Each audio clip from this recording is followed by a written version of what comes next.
MNS Gautam model school Jangaon వేసవి శిబిరం ముగింపు వేడుక ఘనంగా నిర్వహణ.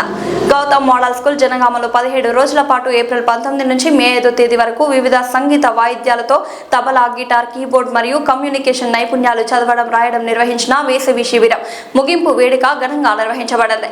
ఈ కార్యక్రమంలో ముఖ్య అతిథులుగా SBI మేనేజర్ శ్రీ దుర్గా ప్రసాద్ మరియు శ్రీ యాదగిరి రెడ్డి, శ్రీ కార్తిక్, శ్రీ బి భరద్వాజ్, 6వ ward councillor Lucida, hand writing trainer MD Moharaj Ahmed తదితర ప్రముఖులు పాల్గొని విద్యార్థుల ప్రతిభను అభినందించి బహుమతులు ప్రదానం చేశారు. పాఠశాల డైరెక్టర్ శ్రీ మోతే సురేందర్ రెడ్డి మరియు ప్రిన్సిపల్ MD అహ్మద్ పాషా విద్యార్థులందరికీ అభినందనలు తెలియజేసి భవిష్యత్తులో కూడా ఇదే ఉత్సాహంతో విద్య మరియు సాంస్కృతిక రంగాల్లో రాణించాలని ఆకాంక్షించారు.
చెప్పిన తర్వాత మనకంటే నిరసన నేను పిల్లలకే చెప్పాలని అనుకుంటున్నాను. ఇప్పుడు ఇక్కడున్న పిల్లలు తల్లిదండ్రుల మాట వినాలా, గురువు మాట వినాలా అనేది కాదు, మంచి చెప్తే తోటి విద్యార్థి చెప్పింది కూడా వినాలి. అందరూ మీరు ఆలోచించాల్సింది ఏంటంటే మా అమ్మ నాన్న ఎంత బాగా వెల్ఫేర్తో ఉన్నారు అనేది కాదు, మనకన్నా కింద ఎంతమంది ఏమీ లేకుండా ఉన్నారో అనేది ఆలోచించండి. ఇక్కడికి వెబనైజర్ అన్న పిల్లాడు ఈ తబలాన్ని నేర్పించి మ్యూజిక్ అని పోటీలన్నీ పెట్టిన వ్యక్తి ఉన్నారు. ఆ అబ్బాయిని ఇన్స్పిరేషన్ తీసుకోండి, మీ తోటి పిల్లల్ని ఇన్స్పిరేషన్ తీసుకోండి. చదువులో ముందుకెళ్తున్న పేద విద్యార్థులను దృష్టిలో తీసుకెళ్ళండి. తల్లిదండ్రులు బాగా ఉన్నవాళ్ళు ఒక క్లాస్లో బాగా పైకి వచ్చారు అంటే వాళ్ళకి సపోర్ట్ బాగా ఉండొచ్చు, కానీ ఏమీ లేని పిల్లలు ఎలా చదవగలుగుతున్నారు అన్నది ఒకసారి ఆలోచించండి. అంటే వాళ్ళలో ఉన్న ప్రశ్న అంటారు, అంటే ఒక బలిష్టమైన కోరిక, నేను ఎదగాలి అన్నది మీ పిల్లల్లో బాగా మీరు డెవలప్ చేసుకోవాల్సిన విషయం. రెండోది ఏంటంటే ప్రతి ఒక్కళ్ళలోనూ ఒక కళ ఉంటుంది. మనం దూరంగా ఉన్న వెస్ట్ బెంగాల్ ఆదర్శంగా తీసుకున్నామంటే అక్కడ ప్రతి ఇంటిలోనూ చదువుతో పాటు చదువు ఉన్నా లేకున్నా మరొక కళ ఉంటుంది. ఐదర్ ఫ్లూట్ కానీ, తబలా కానీ, గిటార్ కానీ, ఇవేమీ కాకపోతే వోకల్ కానీ, అది కాకపోతే చిత్రలేఖనం. వాళ్ళలో చాలామంది దాదాపు 80% మనుషులు అవతలవాడి మొహం చూసి పెయింట్ వేయగల కెపాసిటీ ఉంటారు. వెస్ట్ బెంగాల్ నుంచి వచ్చిన ఏ ఒక్క ఫ్యామిలీలో అయినా ఎప్పుడైనా ఎవరినైనా కలిస్తే మీరు ఆలోచించండి, అడగండి వాళ్ళ ఇంట్లో ఏం ఎక్స్ట్రా నేర్చుకున్నారని. వాళ్ళే చెప్తారు. ఒక్కట్లో కూడా ఎక్స్ట్రా కరిక్యులర్ యాక్టివిటీ లేకుండా ఉండరు. రెండోది, సెల్ ఫోన్లో పియానో వాయించే వాళ్ళు చాలామంది చూశాను. సెల్ ఫోన్లో మంచి మంచి గేమ్లు ఆడే వాళ్ళని చూశాను. సెల్ ఫోన్లో క్రికెట్లో సిక్సర్లు కొట్టాలని చూశాను. అయితే ఒకసారి ప్లే గ్రౌండ్కి వచ్చి ఆడి చూడండి, ఒక 10 అడుగులు వేసి చూడండి. ఈ వయసులో అమ్మో నా వల్ల కాదు అని. ఆడాలి, పాడాలి. ఆడితేనే శరీరం బలిష్టంగా అవుతుంది. ఎప్పుడైతే శరీరం బలిష్టంగా అవుతుందో మీరు ఏ పని చేయడానికైనా ఓపిక వస్తుంది. ఎప్పుడు ఓపిక వచ్చిందో అప్పుడే కాన్సన్ట్రేషన్ కుదురుతుంది. ఆ కాన్సన్ట్రేషనే మిమ్మల్ని పైకి తీసుకెళ్తుంది. కాన్సన్ట్రేషన్ లేకుండా పరిగెత్తి అలిసిపోయి ఆహా అన్నాం అనుకోండి, బుర్ర కూడా పనిచేయదు, వచ్చినవన్నీ మర్చిపోతాం, ఎగ్జామ్ సెంటర్లో ఏం రాస్తున్నామో తెలియదు, కాన్సన్ట్రేషన్ అనేది ఉండదు. దాంతో ఇరిటేషన్ స్టార్ట్ అవుతుంది. అవసరానికి అనవసరానికి పక్క వాళ్ళ మేరుస్తాం. అరవగానే అవతలవాడు అంత బాగా రియాక్ట్ అవుతాడు. ఎందుకంటే మనం అంటే వాడు ఊరుకోడు కదా. ఇలాగా పాజిటివిటీ ఉంటుంది, నెగిటివిటీ 100% నెగిటివే ఉంటుంది. అందుకని దయచేసి మీరందరూ కూడా ఆటపాటలు ఉండాలి, మాస్టర్ చెప్పింది వినాలి, ముఖ్యంగా అమ్మ చెప్పింది వినాలి. ఎవరు చెప్పినా చెప్పకపోయినా మొదటి గురువు అమ్మ చెప్పింది ఖచ్చితంగా వినాలి. గురువులందరూ కూడా మనకి ఒక భవిష్యత్తులో మంచి పేమెంట్ మనకి ఇస్తారు. ఈ దారిలో వెళ్తే నువ్వు బాగుంటుందని ఒక గురువు చెప్తాడు, ఇలా వెళ్ళమంటాడు, ఇంకో గురువు ఇలా వెళ్ళమంటాడు. కానీ ఏ గురువు చెప్పినా నిన్ను గమ్యస్థానానికే పంపిస్తాడు. ఒక గురువు డీటెయిల్డ్గా చెప్పి పంపిస్తాడు, ఒక గురువు షార్ట్కట్లో పంపిస్తాడు. అంతే తప్ప మిమ్మల్ని రాంగ్ దారిలో ఏ గురువు పంపించడు. దయచేసి ఆ గురువుని గుర్తుపెట్టుకోండి. ఈ వయసులో మీరు అనుకుంటారు మాస్టర్ నాకు ఇలా బలవంతంగా నాతో చేయించాడని. ఈ బలవంతం రేపు పొద్దున్న మీ ఫ్యూచర్లో మీ జీవనోపాధి కూడా కావచ్చు. మిమ్మల్ని ఒక పాట పాడమని ఈ రోజున అడుగుండొచ్చు. నాకు ఇష్టం లేకపోయినా సరే నాతో పాడించారని అనుకోవచ్చు, లేకపోతే నాతో ఇష్టం లేకపోయినా గిటార్ వాయించారనుకోవచ్చు. రేపు పొద్దున్న మీరు అందులోనే హైలైట్ అవ్వచ్చు, ఎవరు చెప్పగలరు. కానీ ప్రతి ఒక్కరికి ఎక్స్ట్రా కరిక్యులర్ యాక్టివిటీ ఉండాలి. మీకంటూ ఏంటి, చదువుతో పాటు ఏదో ఒకటి ఉండాలి. అదొకటి గుర్తుపెట్టుకోండి. All the best you. Thank you. ఆశీస్సులు. తల్లిదండ్రులందరికీ మీకు శుభాకాంక్షలు. ఎందుకంటే మీ పిల్లలు మంచిగా నేర్చుకొని ఈరోజు ఒక మంచి పొజిషన్లో వెళ్ళడానికి. మాకు చిన్నగా ఉన్నప్పుడు ఇట్లాంటివి ఉంటేనా ఆట ఆడేవాళ్ళం, మేము ఇప్పటికే ఆడుతున్నాం, అర్థమైందా. కానీ ఇప్పుడు మీకు వచ్చిన ఆపర్చునిటీ ఒక 15 ఏళ్ళ క్రిందట వస్తే నేను కూడా వాయించేదాన్ని. అప్పుడు మా అన్న ఇక్కడ లేడు, అక్కడ అమెరికాలో అక్కడిక్కడ పర్యటనలు చేస్తూ ఉంటాడు. కాబట్టి మాకు అదృష్టం కలగలేదు అనుకుంటున్నాం. కాబట్టి మీ తల్లిదండ్రులందరికీ కూడా శుభాకాంక్షలు. మీ పిల్లలందరికీ కంగ్రాచులేషన్స్. ఇప్పుడు మనం మాట్లాడుకునే విషయాలు కొన్ని ఉన్నాయి. కొంచెం నా వైపు మీరు చెవులను అప్పచెప్తే నేను ఒక 2 నిమిషాలలో వదిలిపెడతా. ఓకేనా? Are you ready? Yes or no? Yes. Okay. మనం పిల్లల్ని ఏ విధంగా పెంచుతున్నాం? ఫస్ట్ ఆఫ్ ఆల్ తల్లిదండ్రులకు ఒక ప్రశ్న, పిల్లల్ని మనం ఏ విధంగా పెంచుతున్నాం? పిల్లలు మీకు ఒక ప్రశ్న, మీరు ఎట్లా పెరుగుతున్నారు?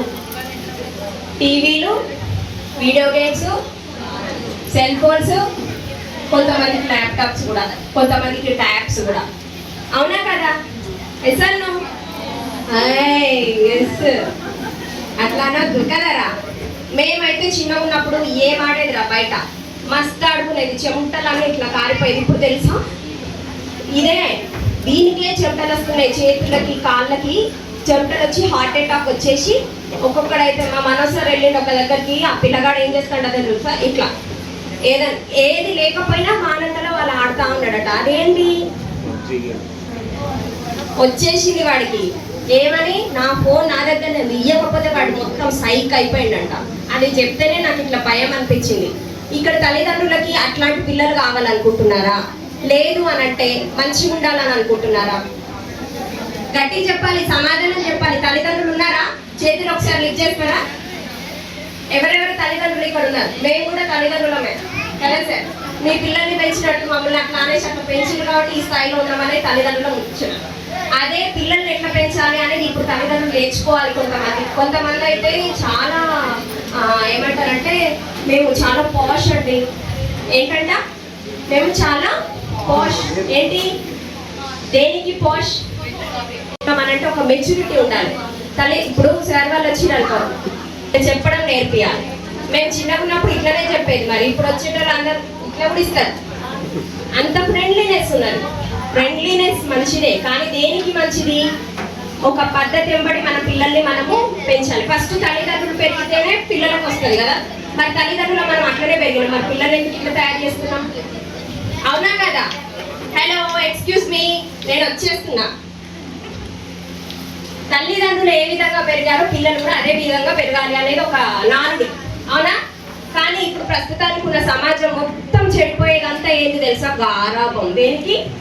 గారాబం వల్ల. ఈ గారాబం దేనికి అని అంటే చాక్లెట్లకి, బిస్కెట్లకి ఓకే, కానీ ఫోన్లకి. అన్నం తింటలేడంటే ఏం కాదు, వానికి అన్నం తినాలంటే, కడుపు నిండాలంటే చెప్పండి, మరి ఫోన్ ఇవ్వాలి అనంటే, ఫోన్ ఇవ్వాలంటే అదే ఎట్లా అంట, నాకు ఒక ఫోన్ కావాలి, ఫోన్ అయితేనే నేను కాలేజ్కి పోతా, లేకపోతే నా ఇజ్జత్ పోతుంది అక్కడ. 7th క్లాస్ వాళ్ళకి కూడా ఫోన్ కావాలంట. ఏం చేస్తుండో నాకు అర్థం కావట్లేదు. మరి టీచర్స్ని అడిగితే ఏమంటారు తెలుసా? ఫోన్ అస్సలు ఇవ్వద్దండి, మేమంతా కూడా దేనికి ఇస్తున్నామంటే ఓన్లీ హోంవర్క్ అంతా కూడా మేము నోట్స్లో ఇచ్చేస్తాం, ఏం పర్వాలేదు. కొన్ని సందర్భాలలో ఇచ్చేస్తారు కావచ్చు, కానీ అన్ని సందర్భాలలో కాదు కదా. అవునా అండి? అవునా కాదా? టీచర్స్ అందరు కూడా ఒప్పుకోవాల్సిందేనా? పేరెంట్స్ అందరూ ఒప్పుకోవాల్సిందేనా? నేను వదిలిపెడతాను అనుకోకండి, 10 minutes అన్నా మేడం ఇంతసేపు టైం అవుతుందని అనుకున్నా, కానీ మంచి విషయాలు నేర్చుకోవడానికి ఖచ్చితంగా మనం ఉండాల్సిందే, అవునా కదా? ప్రతి ఒక్కరు కూడా అర్థం చేసుకోవాల్సిన విషయం ఏంటంటే ఫస్ట్ పిల్లలకి ఏమి ఇవ్వదు, తర్వాత గారాబం అనేది ఎంతవరకు చేయాలో అంతవరకే చేయాలి. ఇది ఉండట్లేదు. ఏంటి తెలుసా? మా అబ్బాయి ఒక్కడే అండి, మేము చాలా కష్టపడితే దేవుళ్ళకి మొక్కితే బాగా ప్రార్థన మందిరాలలోకి వెళితే పుట్టాడు.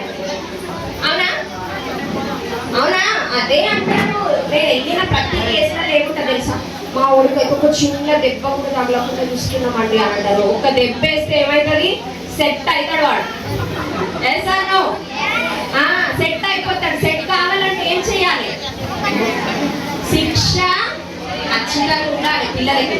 ఇప్పుడు ఏం చేస్తున్నారు తెలుసా? టీచర్స్ భయపడుతున్నారు. ఎందుకంటే పిల్లల్ని కొడితే కేసులు అవుతున్నాయి. వాడు ఏమన్నా అన్నా కష్టమే, వాడు ఏమైనా పిలిచినా కష్టమే, ఏమన్నా కష్టమే. అవునా? అవునా కదా? మరి అంటారు, మరి ఎట్లా? ఇంకొక విషయం ఏంటంటే చైల్డ్ రైట్స్ ఉంటాయి. ఏముంటాయి? చైల్డ్ రైట్స్ ఉంటాయి. ఆ చైల్డ్ రైట్స్ అనుసరించి పోతా ఉంటారు పిల్లలు. నన్ను ఎవరు ఏమన్నదట, మమ్మీ మమతా మేడం వచ్చి చెప్పిపోయింది, నన్ను కొట్టే అక్కెవ్వరికి లేదట. ఉంది, కొన్ని విషయాలలో ఉంది, కొన్ని విషయాలలో పిల్లల్ని ఇబ్బంది పెట్టే అవసరత లేదు. కాబట్టి మీరు ఇవి దృష్టిలో పెట్టుకోవాలి. ఇంకో విషయం, పిల్లలు మీరు అందరికీ ఒక విషయం ఏంటంటే, మీకేమైనా ప్రాబ్లం అనిపిస్తే ఎంగేజ్లో ఉన్న పిల్లలు కానీ, చిన్న పిల్లలు కానీ, ఇంకా చిన్న పిల్లలు కానీ, మొన్నైతే ఒక చిన్న బాబుని పడేసిపోయాడు రఘునాథ్పల్లి ఏరియాలో. వెళ్ళి తీసుకొచ్చుకొని MCH హాస్పిటల్లో ఉంచి అక్కడి నుంచి మళ్ళీ మా సార్ వాళ్ళు మేము అందరం కలిసి వెళ్ళి హన్మకొండలో ఉన్న శిశు గృహాల్లో వేసి వచ్చినాం. వాడు ఇప్పుడు పెద్దగా పెద్ద ఇంటికి వెళ్ళిపోయాడు. అదే ఇక్కడ ఉంటే ఇక్కడే ఉంటుంది. అవునా? మన డిసైడ్ చేసేది ఏంటి అని అంటే తల్లిదండ్రులు అని మనం అనుకుంటున్నాం, కానీ వాడి తల్లిదండ్రులు ఉన్నారా? లేరు. కొన్ని విషయాలలో అట్లాంటివి జరుగుతూ ఉంటాయి. అట్లాంటివి కనిపించినప్పుడు మీరు ఒక నెంబర్కి డయల్ చేయాలి. ఏం నెంబర్ అంటే, మీ డాడీ వాళ్ళ ఫోన్ తీసుకొని అప్పుడు డయల్ చేయొచ్చు. ఏంది మేడం నన్ను ఫోనే వాడద్దన్నా, నేను ఫోన్ ఎట్లా చేయాలని ఒక ప్రశ్నల వాళ్ళు కూడా ఉంటారు పిల్లలందరూ. ఏంటి తెలుసా? 1098. ఏంటి? అరే వీళ్ళందరూ చెప్తే మీకు అర్థమైతే లేదా? నాకు వినిపిస్తలే. ఏ నెంబరు? పిల్లలకైనా తల్లిదండ్రులకు కూడా 1098 అనేది అవగాహన ఉండాలి. 100 నెంబర్ ఎంతమందికి తెలుసు? పోలీస్ కదా? అరే పోలీస్ ఓకే. 1098 నెంబర్ ఎంతమందికి తెలుసు? ఇప్పుడే చెప్పినారా? అందరికీ తెలియాలి. 1098 నెంబర్ ఎవరికి తెలుసు? అందరికీ తెలుసు. మీరు నిద్రలు ఇట్లా లేపి మమతకు వచ్చి అడుగుతుంది, అరే 1098 నెంబర్ దేనిరా అంటే చైల్డ్ లైన్ అక్క అని చెప్పాలి. ఏమని చెప్పాలి? Child help line. ఏమని చెప్పాలి? మళ్ళీ ఇంకొకటి ఏంటంటే, ఇప్పుడు మమ్మీ వాళ్ళందరూ ఉన్నారు, సార్ వాళ్ళు కూడా ఉన్నారు. కొన్ని పరిస్థితులలో అమ్మ వాళ్ళకి ఏమి ఇబ్బంది కలగకుండా ఇప్పుడు మీరు అందరు ఇక్కడికి వచ్చి మంచిగా హ్యాపీగా ఉన్నారు. కొన్ని విషయాలలో తల్లిదండ్రులు కూడా ఇబ్బంది పడే గర్ల్స్, ఉమెన్స్ కూడా ఉన్నారు కదా. ఆ ఉమెన్స్ కోసం ఒక్కటే ఒక నెంబర్ ఉంది, 181. ఏం నెంబర్? 181 నెంబర్ కూడా ఉంటుంది. ఇవి టోల్ ఫ్రీ నెంబర్స్, వీటికి ఏమి మనీ కట్ కావు. అర్థమైందా? అది ఓకేనా? 1098. ఇంకో విషయం 1908 కూడా ఉంది. దేనికి ఇదంటే డ్రగ్స్ ఎవరైనా వాడుతూ, ఇప్పుడు ఉన్న ఫ్యాషన్ ఏంటి తెలుసా, సినిమాలలో చూపిస్తా ఉన్నారు. మన జనగాపులో రావద్దని కోరుకుంటున్నా కానీ ఉన్నాయి కొన్ని గ్రామాలల్లో ఊరు వెనకాల వెళ్ళి అట్లా ఇట్లా అని చేసే పిల్లలు కూడా ఉన్నారు. దయచేసి మీ పెద్దవాళ్ళు ఎవరైనా మీ ఊర్లలోకి వెళ్ళి, ఇప్పుడు సమ్మర్ వెళ్ళిపోతారు కదా, ఎవరైనా కానీ వెళ్ళిపోతూనే ఉంటాం, చివర్లలో కూర్చొని ఎవరైనా డ్రగ్స్ కానీ ఇంకేమైనా తీసుకున్నది అయితే వెంబడే పోలీస్ సార్ 1098 or 1908కి కాల్ చేయాలి. దేనికి చేయాలి? ఈ మూడిట్లలో ఏదో ఒక నెంబర్. మొత్తం అన్ని నెంబర్లు చెప్తాను అక్క, మాకు ఏ గుర్తుంటలేదా అని చెప్పవద్దు. ఇవన్నీ మీ లైఫ్ లైన్ నెంబర్స్. ఏంట్రా? అరే టీచర్స్ ఎవరైనా ఇబ్బంది పెడితే ఎట్లా మేడం మరి అనేసి అంటే ఫస్ట్ మీరు మంచిగా ఉండాలి, తర్వాత టీచర్స్ ఎవరి అబ్బా ఏదో నెంబర్ చెప్పేటట్టుంది అనుకున్నారు కానీ నేను చెప్పాలి. అర్థమైందా? ఏదైనా మనం మంచికే నేర్చుకోవాలి. ఇక్కడ ఉన్న వాళ్ళందరూ ఎంత అదృష్టవంతులు అంటే సార్ మాకు కూడా పెట్టాలి, మేము కూడా నేర్చుకుంటాం అంతే. ఇక మేము ఫిక్స్ అయిపోయినాం కదా. తల్లిదండ్రులు ఓకే, మీ పిల్లలు మీరు సంతోషపడుతున్నారు కదా, మీకు కూడా నేర్చుకొని ఉన్నారు అనుకో. ఇప్పుడు నాకు ఒక ఫోన్లో కాకుండా చెస్ గేమ్ వచ్చింది అనుకో, మా పెద్దోడు మా చిన్నోడు ఆడుతుంటే ఏం చేస్తే తప్పు పెడతాను రా తమ్ముని, నువ్వు ఖరాబ్ చేస్తాను, నువ్వే ఆడికి వెళ్దాం అనుకుంటున్నావు కానీ ఇదంతా తప్పని నేను చెప్తా. అవునా? మనం కూడా ఇన్స్ట్రుమెంట్స్ నేర్చుకొని ఉంటే వాడు సరిగ్గా మప్ప అంటే మనం తప్ప ఇట్లా ఎవరికైనా ఒక కళ అనేది ఉంటుంది. కొంతమందికి అవి ఉంటాయి, నెరవేర్చుకోకుండానే పెద్దగా అవుతాం కదా. కాబట్టి మనం అందరం కూడా ఫస్ట్ ఆఫ్ ఆల్ పిల్లలకి నేర్పించే ముందు కొంచెం అవగాహన కలిగి ఉంటే చాలా మంచిది అనేది నా ఉద్దేశం. Thank you so much. Numbers ఒకసారి చెప్తారా?